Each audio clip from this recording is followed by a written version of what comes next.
Hello ചേച്ചി, നമസ്കാരം. നമസ്കാരം. ഞാൻ ഇവന്റ് മാനേജറാണ്. ഇവന്റ് മാനേജർ എനിക്കെന്താ? അല്ല, അതല്ല, പോകുന്നതിന് മുന്നേ നമുക്കൊരു വ്ളോഗൊക്കെ ചെയ്യണം കേട്ടോ.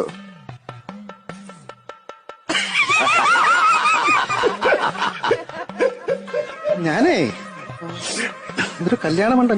ഞാൻ മറുപടി ഞാൻ തരുന്നില്ല ഇപ്പൊ ഞാന് കേട്ടോ. നീ സംസാരിക്കാതെ നീ എടാ, കല്യാണം കഴിഞ്ഞ് 3-ാം മാസം എന്റെ ഭർത്താവ് തട്ടിപ്പോയി കേട്ടോ.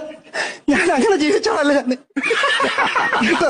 അവന് എടാ 3 മാസം കഴിഞ്ഞ് ഭർത്താവ് ചത്തുപോയെങ്കിലും ഞാൻ ഇന്ന വരെ ഒരു കല്യാണം കഴിച്ചിട്ടില്ല. 8 വർഷം കഴിഞ്ഞാണ് എനിക്ക് കുഞ്ഞു പിറക്കുന്നത്. അങ്ങനെ ജീവിക്കാനാണെങ്കിൽ മിണ്ട ഇത് കഴിയട്ടെ കേട്ടോ. പിന്നെ നിന്റെ പരിപാടിയൊക്കെ കാണുന്നോണ്ട് ഞാൻ നിന്നെ ഒന്നും നിങ്ങൾക്കറിയാവോ, നിങ്ങൾക്ക് ചിലപ്പോൾ മനസ്സിലാക്കി കാണത്തില്ല സാറേ. ഇവിടെ തൊപ്പി ചേരാത്ത കേരളത്തിൽ 2 പേരേ ഉള്ളൂ. ഒന്ന് ശിക്കാരി ശംഭു